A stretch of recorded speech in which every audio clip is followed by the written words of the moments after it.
good? It's your boy Talley 300. FGE, shout out to Progress. What's good? It's your boy Montana 300, man. Rap God, FGE shit, man. Shout out to the Progress Report squad. It's your boy No Fatigue, FGE. Shout out to Progress Report. The Progress Report.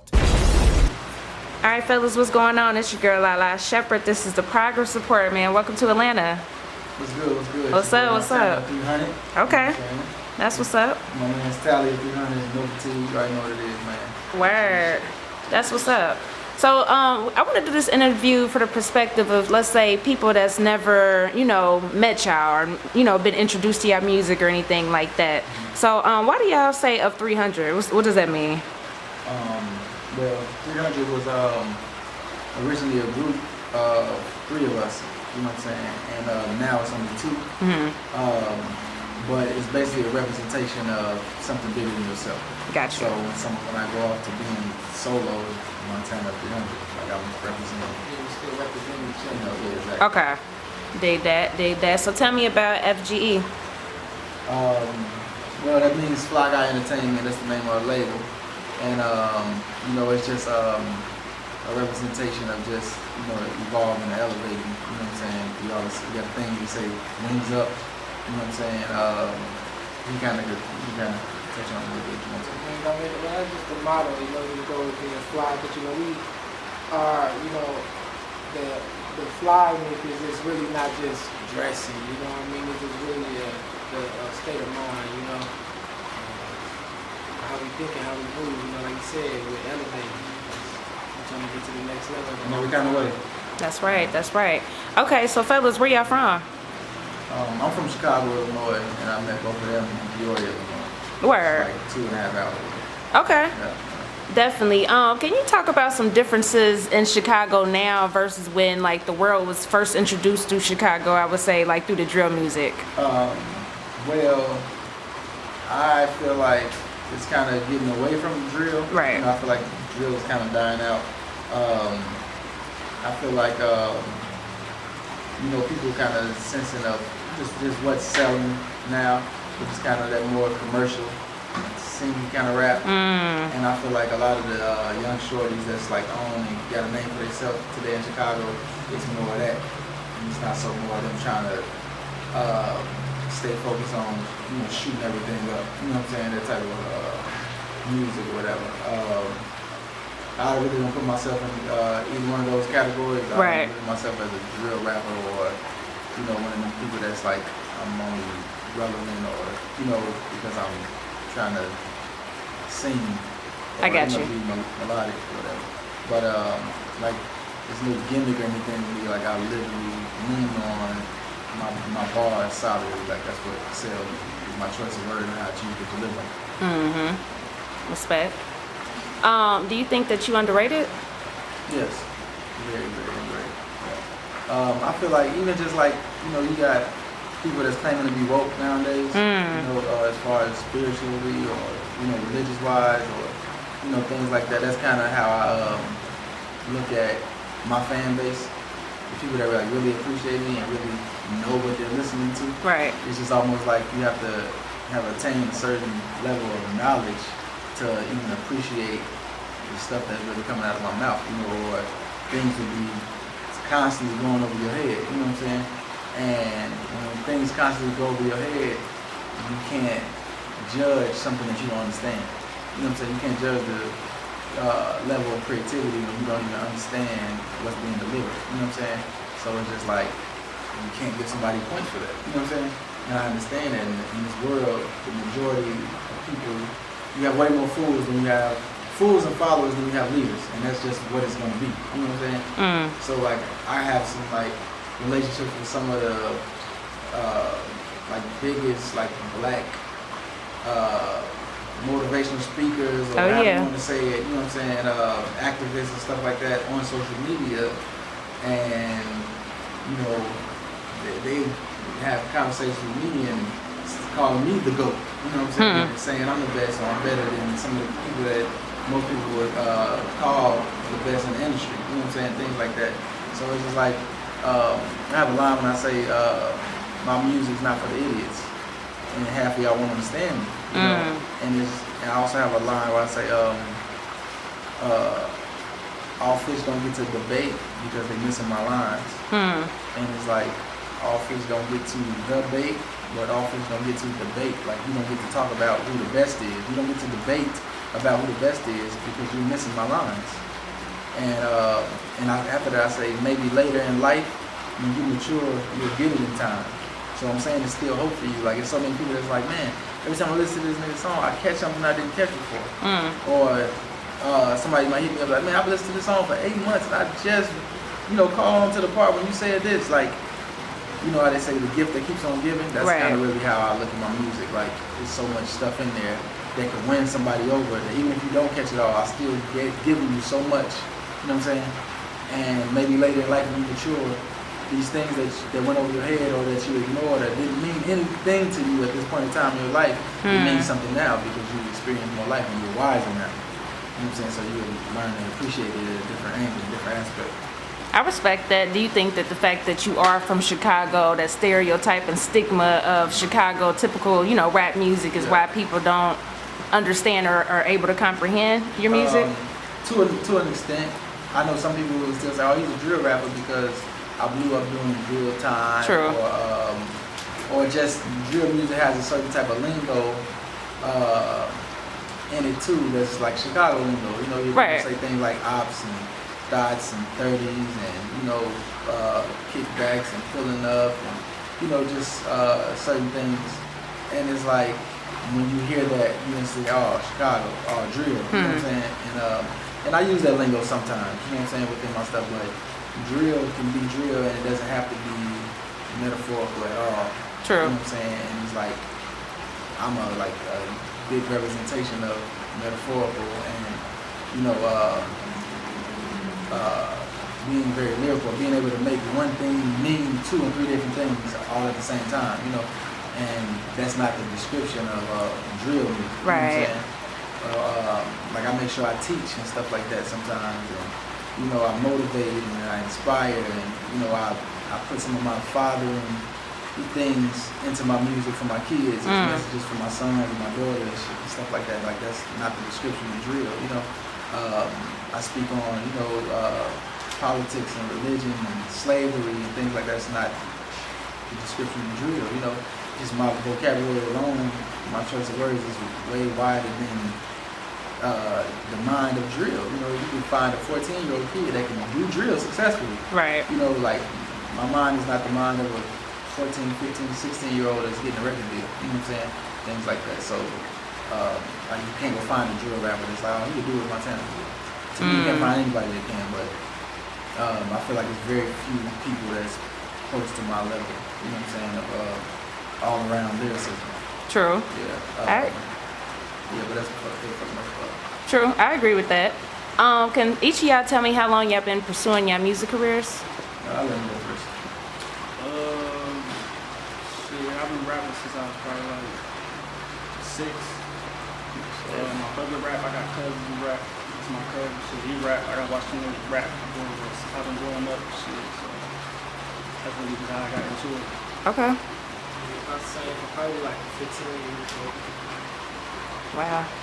Same time with him, we both wrote our first rap bitches like around the same time. Okay. Sat down together and said we gonna come up with a rap, so That's hard. we didn't really realize what was starting right there, you know what I'm saying, but making up that decision. I kind of talked to my son about that, like how important it is to make up your mind, about what you want to do in life. Like, when you make up your mind, that's usually like, we make choices every day, but it's like, when you make that decision, it's like, I made up my mind. It's like, that's the determination decision, you know what I'm saying? True. That's the heavy decision, that's the most important decision in your life. And I had thought about that because I was watching a documentary with Mike Tyson, and I know he used to rob people when he was a kid, and his trainer would, drive around the streets until they find him walking around somewhere, and they take him to the gym, let him stay at his house for a couple of days, train him, stuff like that, and they he'd disappear. He'd be out in the streets, strong arm people robbing him and stuff like that. And I was watching him talk about it, and he was like, I just said to myself, maybe I'm gonna just leave this robbing shit alone and I'm just try this boxing shit and see where it goes. And it's like, those are those type of decisions. Like, I made up my mind. Like, if he never made up his mind and made the decision, it's like we probably would never know of or experience a heavyweight champion that young, or somebody as great as Mike Tyson, heavyweight champion this young, knocking people out in the first and second rounds, like, doing something that's never been done in history. You know what I'm saying? So that's how important it is to make up your mind about what you want to do and really sticking to it. So many people get discouraged and then I gotta make up my mind to something else. Like, nobody told you this stuff would be easy or it'd be a walk in the park. You know what I'm saying? That's the glory about it. You know what I'm saying? You don't know what struggle and challenges lies along the way. Right. They come in different forms. From whether it just be in the ring or outside of the ring, or dealing with home things at home. You know what I'm saying? Or family.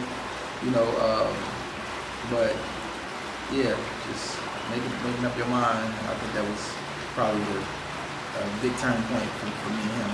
I would definitely say.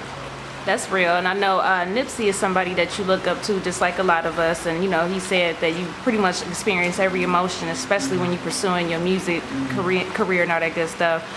So can y'all speak on some different sacrifices that y'all had to make so far for your careers? I had to break some habits. I don't smoke. I used to smoke. I don't go party like that. Went to school, sacrificed me staying in college, going to rap. Something like that. Respect. Just really trying to stay out of trouble, you know what I mean? Like, I used to be something like Tyson. And in the streets and shit, so I just had to make sure that I stayed out there. Like, I've been shot before and shit. And I just come along with, being, in the streets and growing up that way and shit. I had to really separate myself from a lot of people and separate myself from a lot of situations and, be around and, stick to the game, you know what I mean? Or I'll be in jail somewhere and nothing, I got kids, so I ain't got the time, True. Basically, same thing with me. Like, I don't smoke, I don't drink. I never had the desire to. So I really don't look at that as a sacrifice or something I had to give up or anything like that. But I always carried myself, even before I blew up, I always carried myself like royalty, or like I knew, I just couldn't be in the company or to bless anybody with my presence, Like, I remember one of my artists who's locked up right now, he got out of jail before, and somebody had paid me to come to their daughter's sweet 16 birthday party. And he was like, man, that's dope, man. Somebody paid you to actually come today, this before I even blew up. And I was telling him, like,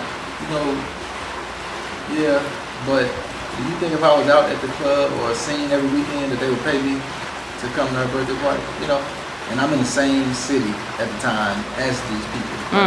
Nobody sees me. You know what I'm saying? Because that's how I move. When something is so attainable, it's like it won't be valued like that. Like, what? Pay him for what? Like, I see him every weekend. I'm going to see him again. And I know where to find him. You know what I'm saying? I'm like, so stop fucking. That was just something I used to tell him. Stop going out so much. You know what I'm saying? Stop being so touchable. Stop being so accessible. You know what I'm saying? Let people miss you. You know what I'm saying? Things like that. And so I always moved like that. I never cared to be around. I never cared to really be in. Like, I'm not an attention seeker. You know what I'm saying? I never cared to be like, steal the show and, with my appearance and things like that. You know what I'm saying? Or just being around the crowd. But I just felt like a lot of people are fake. You know what I'm saying? So I never been a fan of the club or church or funerals. You know what I'm saying? I just feel like those are like 3 of the top places you could probably find the most famous people at. You know what I'm saying? And everything is a show and about points with people. You ask me. From being in the club to people that don't like you, but they don't know that you know that. They want to come shake your hand because it look good to everybody else. It look like I might know you on that level. You know what I'm saying? Things like that. So when I move, if I'm at a club, I'm not going unless I'm being paid to be there, and I got my own section with the people that I love, and I'm collecting. And I'm going back home with my family. I like refuse to be one of those type of people that's like, oh yeah, he got killed at the club. What the fuck was he doing there? Shit, it's just We just was at the club. Like I wasn't collecting or nothing. Like, you know what I'm saying? Like you want to see the same females that you see every weekend. You know what I'm saying? Like that's a lot of people's story. You know, that's dead to their heart. Shooting outside the club. They closed it down. Changed the name of it. Who's gonna be the next nigga to die? Right. You know what I'm saying? Things like that. So I always just said things like I would ask somebody like, if my son was sitting down playing with a toy and somebody took a toy from him, do you think I would allow that and I would let them? You know, they'd be like, no, you wouldn't. Okay, but even though my son doesn't need that toy to live in life, I still wouldn't let that happen. I said, so why the fuck would I go make myself touchable and allow somebody to possibly take his father away from him when he needs in life, you know, to guide him and stuff like that. I said that's what I would be doing by just going out for what? To see some girls, to piss off some niggas, to look tough, to have staring contests. You know what I'm saying? Like what the you know what I'm saying? And it's like I've been seeing all of that. I study you know, people when they, you know, just reaction. I just don't. Even when he said he used to be more out in the streets, I was trying to tell him like, you know, that he shouldn't be, you know, and you know he was getting his money, so it's like, you know, a man is gonna be a man. He's gonna go about life in the ways he feels best for him at the time. And he would even tell me sometimes that when he was running people, they would, you know, oh Montana, you know, I ain't seen him. And then he would always tell him what you really sums it up is Montana don't fuck around. Like he don't fuck with people. You know what I'm saying? And that's just been my motto as a, you know, a survivor and getting to where I'm trying to get to. You know what I'm saying? Like, you're only a distraction if you're not helping me get to where I'm trying to get to in life. You know what I'm saying? And that's just how I really look at everything from the weed and the alcohol. Like, I got dreams and goals of putting money in my pocket. Picking up this habit will only do the opposite. So, like, I can't rock with you. I respect that. You know, so just speaking about that though, just people, especially artists, you know, getting into trouble in their hometowns, getting killed in their hometowns. What do y'all think about that? And you know, do y'all feel the need to move and relocate, or how do y'all feel? I feel like it sometimes it's really a big necessity to move because, you know, a lot of people that you grow with, you know, they can't take your success. You know, they feel like, you know, obviously, Tony, I love having conversations with this dude because he thinks so different and shit, but you know, when you look at it, you know, it's like people who grew up with you or went to the same school as you or might have played on the same team as you, or you know, they feel they want to be equal to you. They don't want to accept that you're better than them in some things, or that your success is greater than theirs. And some people just can't take it. The majority of people, if you ask me. And you know, it'd be a lot of fake love. You know, some of it is not so threatening, but some of it can end up being threatening for you. You know what I mean? And you gotta remove yourself from around it. Really, I feel like ASAP. Not worth it to be around. I learned a lot of shit like that hard, you know. I learned. True. That's pretty much sums it up though. I think you know, moving is necessary. Like chess, or like in the king. I say king on the chessboard. Like you should move. Your king should only move when it's necessary, or you're just wasting your move. You know what I'm saying? So, it's a such thing as moving too late. You know. But you know, the person who moves early usually gets to, you know, avoid a lot of bullshit. You know what I'm saying? That may have been waiting for him in the future. You know, so it's always good to, you know, beat people to the punch. You know, even sometimes yourself, people procrastinate so much. Oh, I just do this and this. Oh, I just do that and that. I'll wait till I feel like I feel some pressure. You know what I'm saying? It's like, you know, move comfortably. You know, like playing your move and be working towards it. You know what I'm saying? Don't wait till I gotta move. Move comfortably. You know what I'm saying? So I would say eventually do that. You know. You can go back to your hometown. That doesn't mean everybody needs to be blessed with your presence. You have people, a certain amount of people in your hometown. You could probably go back to your hometown and I went and fuck with them. That was my company. You know, I didn't have to go to my whole projects. You know what I'm saying? For somebody to call me a real nigga. Like, you know, the ones that's in my presence know they deserve to be in my presence. And those who aren't, they'll feel it. You know what I'm saying? They don't know. They'll hear about it. That's a fact. Now you said something interesting earlier. You said, you like speaking to him just because he makes you think different and he thinks different, So speak about just some, what's some things that you learn from him directly or indirectly? One of the biggest things really, because I'm like real big on God, like the Bible, and he, I don't say like he don't fuck with the Bible or nothing like that, but he a realist, you know what I mean, and real logical. And a lot of times, people who believe in the Bible, you can live more off faith than more off logic and reality. And to me, it just be kind of like, how they say iron sharpen iron. It just be kind of like that when we engage in different debates and conversations. He actually helped me, open my mind more, especially because like he been my homie since I was 11 years old. So we kind of did a whole lot together. We had a million conversations, And so from being a kid, from being to us growing to men and understanding different things and how our conversations change, about more serious topics and different shit like that, it's like, he opened my mind up a lot. He made me, basically come back what I thought or knew of as the truth, or to realize myself and the difference between faith and logic, and how to move on and things like that. And it's just been real beneficial. Gotcha. We more logical. Like you can't. Like I love God. I'm a believer. Regardless of even our conversation, like I'm gonna always believe and always have my faith in my choices. But at the same time, I don't just have faith. Just, I use my fucking brain. Just put logic and reality first. Understood. What about you? Shit, I just sit back and observe. I be listening to them talk. We be riding, going touring. Feel me? But that's pretty much. I don't really do a lot of talking. I gotta learn a lot too. I gotta make a couple mistakes. I gotta seen a lot. I've been through a lot. I gotta learn a lot from him. Like, choices that I make, I know I can make a lot of them. I can make shit out of it. From him being related to me and growing up around him, and all the shit that we trying to see, and all the shit that I know what to do and what not to do. You learn from other people's mistakes. You gotta make the same mistake just to learn from it. I just work like that. That's what I mean. True.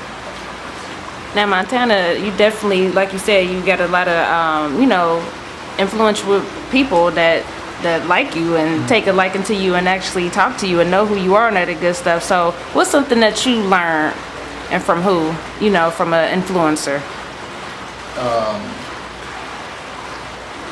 Honestly, I really didn't have as far as information-wise, like a lot of stuff that I learned that's in the Bible, I probably learned from talking to him. Okay. But as far as having somebody to influence me as far as knowledge-wise, I don't think I really had somebody over me or somebody that I targeted. Like I'll go to him, for information. Like so, I've heard things like when I was a kid, I was raised as like a Muslim. Okay. I was a kid, so a few times I went and was hearing people, talk, or the minister talk. It's like I was so young that I wasn't listening to what he was saying. I got you. So later on in life, I tuned in with him a little bit and listened to some of the things he said. He was teaching, and I learned a few things from it. But there was also times where I wish I could talk to him because I might feel different about something that he said, or feel like he should hear my perspective. You know what I'm saying? And later on in life, I met him. I met him a few times. And real cool, person. One of the things, I don't agree on everything he says, just like this is my best friend, and a lot of times we have things that we don't agree on, but it's always respect in there. Right. But I respect Farrakhan really so much because I feel like I've never known another black man who cared as much for black people. You know what I'm saying? As far as uplifting them and you know, them, you know, learning their history. You know what I'm saying? Or what they're dealing with, Right. or what they're up against. You know what I'm saying? And just putting their life on the line day in, day out, like this is your lifestyle. Yeah. You know, they don't like you, they don't want you talking, they don't want you teaching, they don't, you know what I'm saying, things like that. Like, it's, you know, they're teaching them, talking about, like I think we had a debate some years ago, like who's the most powerful black man in America. And at the time, somebody was saying Obama, and I was saying Farrakhan. And, you know, Obama, because he's the president of the United States, it was like, you know, he's not really in control. Like, he literally didn't put himself in control. He had, you know, a part of his doing had played a part of why you were elected, you know what I'm saying? But like I think Farrakhan said about him before, so like you had to be selected before you were elected, you know what I'm saying? Okay. And it's like that's the white man's selection, not your black people, you know what I'm saying? So it's like your power is gone after you have to leave office to Trump. Not saying you don't influence people anymore. Or not saying you have zero power. But that's the thing. When you have someone like Farrakhan, it's like yours is only getting bigger and bigger and bigger. A white man can't take that power from you, can't take that spot from you because he never gave it to you. It wasn't given to you by him. You know what I'm saying? So that's why I say he's the most powerful black man in the United States that I know of personally. And I just, anybody that's doing something for your brothers and sisters, you know, putting his life on the line for them, it's like, you gotta respect them, even though you guys might have a few differences or a few different outlooks, you know what I'm saying, things like that. But as far as me learning and the credit that I would give to learning, like, no lie, like I've honestly stopped myself plenty of times and thank God just for the way that my brain works. And it's like, my biggest teacher is like, I would have to say probably life. And if I can't give it to life, then I would just have to say self, if that would make any sense. But I just try to observe and I try to really study people at the end of the day, opposed to people's work. Because at the end of the day, that's what you're dealing with. You might be reading a lie, but you know if you are reading a lie or the truth, you are reading a message that came from a man. So the original source of whatever you're reading or taking in or taking as your truth is a person. So it's like, what do we know about people? They have free will. They can lie. They can tell the truth. You know, they can steal. They can take. They can deceive. They can manipulate. You know, and we're in a world where there's always one truth, and the lies are unlimited. Like, you can make a new lie today. So that's how much digging you have to do to get to the truth in the world. Like, the truth is not going to be laying on the surface. It's being piled up by lies following it, especially when it's history. So it's like, for somebody to think that you could just, to me, somebody think that you could just open the book and the truth is there in your face, to me that's like crazy in this world. Like, even for this book to say that even heaven has snakes in it, you think they're not down here. Like, it's not. You don't have to have faith to believe that you got the math problem right. It's like, it's a way to find out. That's a fact. You know, even one of my lines, I say, fact wins any argument, and you don't have to die to see it. Like, imagine if, like, what would you say if I say, if you ask me, what are you going to do if I do this? And I say, let me kill you and then you find out. It's like, you're not going to be like, okay, I'll learn that after. You know, now, then I'll be smarter now. And I remember watching an episode of Martin, and Martin thought Gina was trying to kill him. Oh yeah, I remember that one. When they was like, you know, Tom was like, no man, Gina never do anything like that, you know. And then the next scene it showed them from the basketball court saying that in Martin's apartment. And he seen a letter, life insurance. He said, $2 million, Martin, for $2 million, I'll kill. He said, I'll kill you, man. And Cole said, man, for $2 million, I'll kill myself. And then, you know, in front of a live studio audience, everybody laughed. So to me, it's like, why are y'all laughing? Because he said, for $2 million, I'll kill myself. Why is that funny? Because stupid, after you kill yourself, you can't even have the $2 million. Right. So to me, that's the same thing of saying, oh, you'll find out if heaven is real after you die. You're gonna know this after you die. Like, so I'll be smarter after I die. You know what I'm saying? And it's like, so just like y'all laughed at Cole, you're not gonna laugh at yourself when you believe that you're gonna attain something after you die, another level of adding wisdom to yourself. You know what I'm saying? Right. And I remember having a conversation with him one day, and I was saying like, man, I don't, if there is a heaven or hell, like I don't want to find out. You know, he was like, you know, I do. And I said, what's the point of finding out if you can't come back and tell nobody or warn nobody? That He was is like, true. Damn, that's true though. You know, but I never looked at it like that. And I was like, I got a line too when I said something about, I said, I don't want to go if my loved ones ain't all in heaven. Like imagine going there, you've been trying to get there all your life and nobody, all your loved ones went to hell. You know, it's like, can I really still have my happiness up there without my people? And I've been looking forward to seeing them again. Or it's just something that was just fed to me.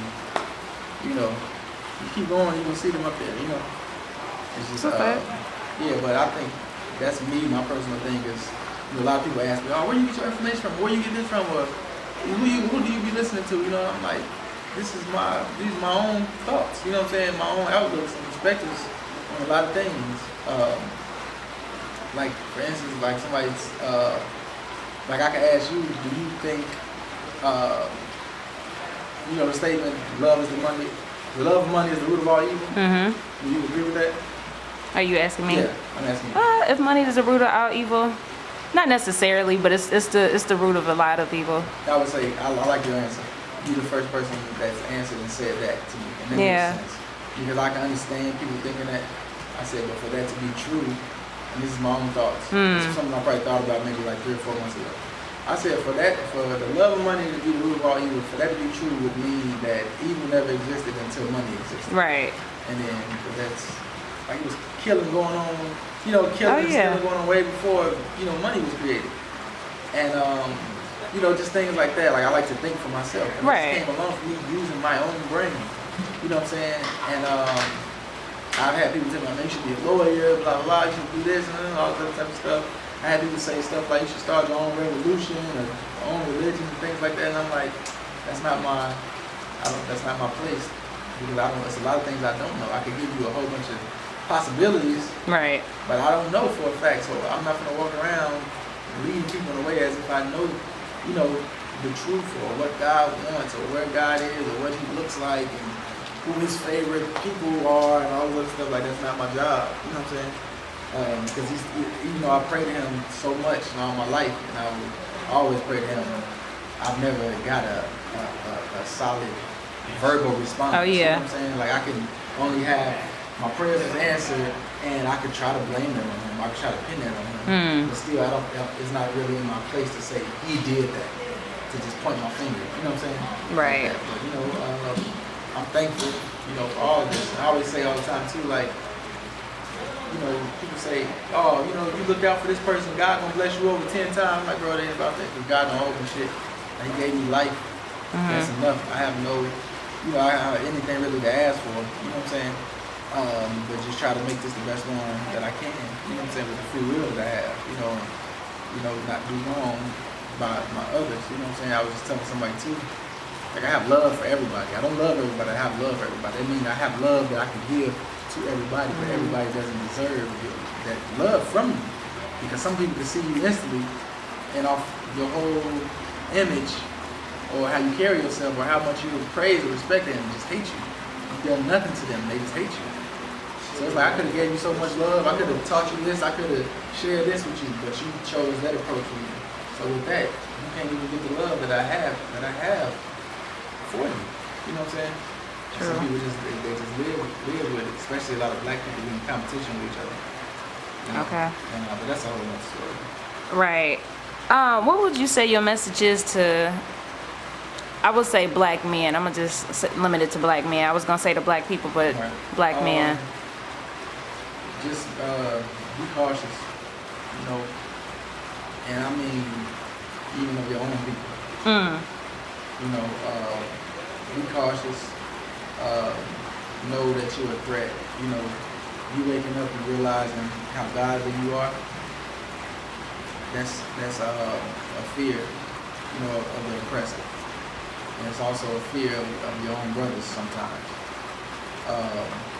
Be cautious. Help just to all people, period. I think the purpose of life is just to help the evolution of man, meaning men and women. Like, during your lifetime, help somebody. You know what I'm saying?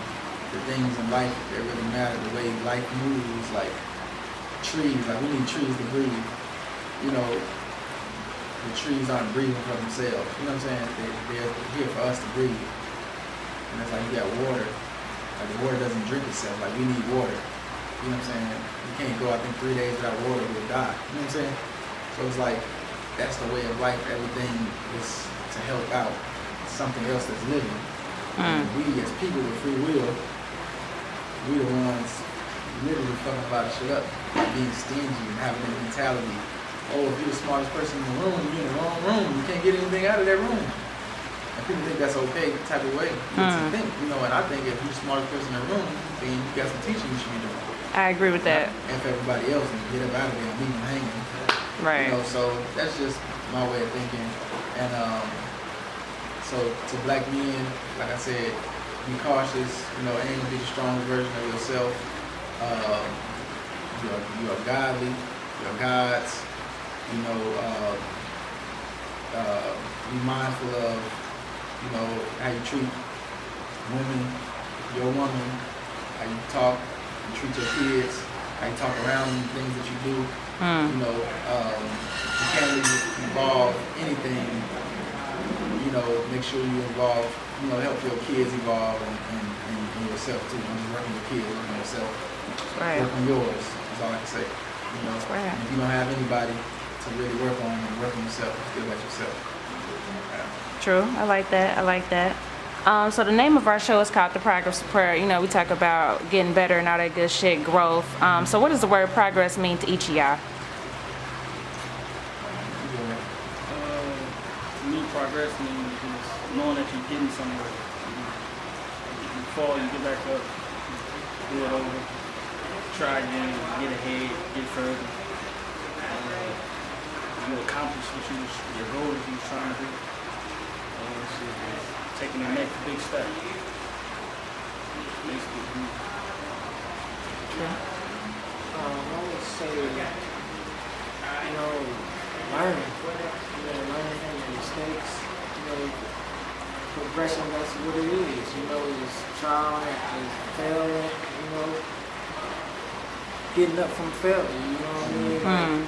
And I feel like, a lot of people could be selfish, and I feel like, you don't have progress unless you can help progress someone else. You know what I mean? Or those around you, or, to help better or all around situation and not just for yourself. You know what I mean? Your progression should be progression for others. You know what I mean? I dig that. Montana? I think they basically covered everything, but progress. Definitely the word growth comes to mind first. I feel like you should never let anybody determine your personal definition of progress. With every day, we should become stronger, and I don't necessarily mean physically, and I always say, like, just to, I went to jail, I had to do like 45 days, and I had custody of my brother. He was a senior in high school. And he said, I just told him, the mentality I have, I'm going to make every day count. Like, I'm going to be reading something, I'm going to be working out 4 times a day, and like, I'm not going to just waste my time in here. Like, I'm going to come out stronger, smarter, healthier.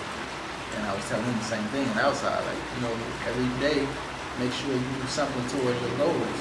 Whether it's the sports or, put in your mind, like, make this day count for something, So never let somebody minimize, what your ideal definition of progress is. Like, oh yeah, I did all of this, so don't look at what you did as, oh, that's nothing compared to you. You know what I'm saying? Like, no. You know, I've had days like that where I've probably done less than you. You know what I'm saying?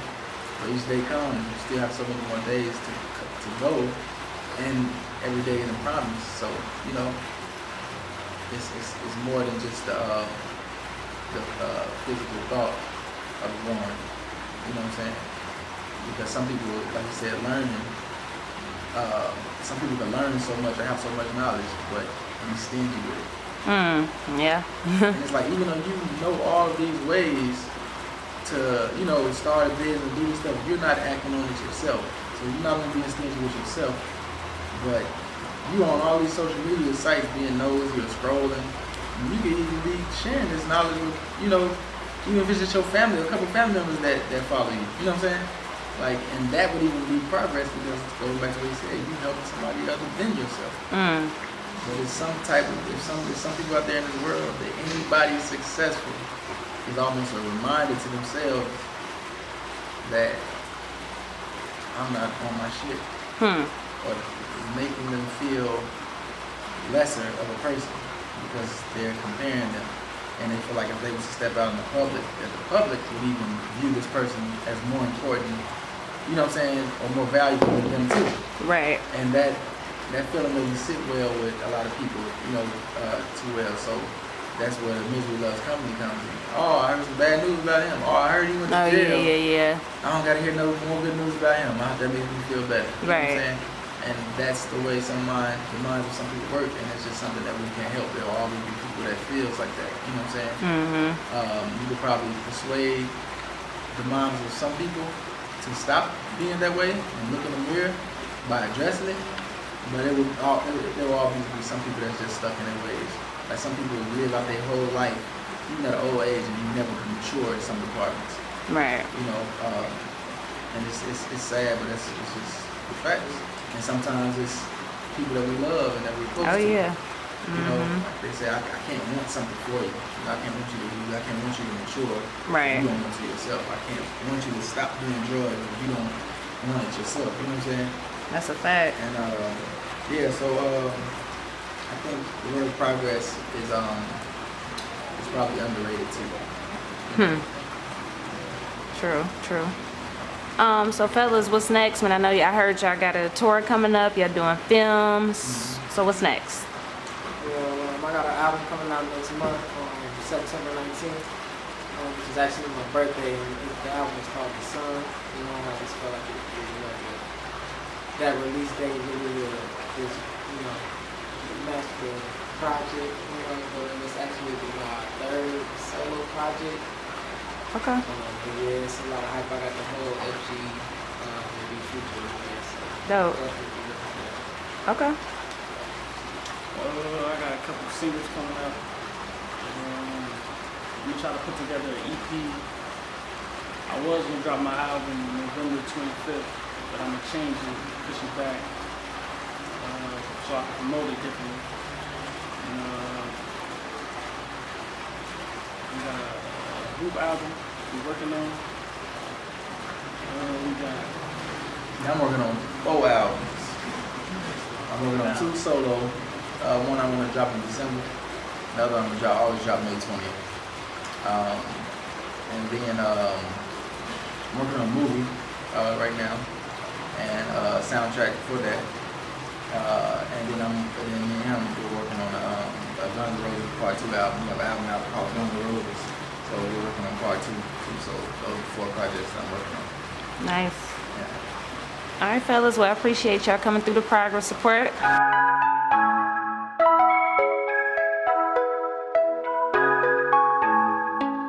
Boy, you going crazy.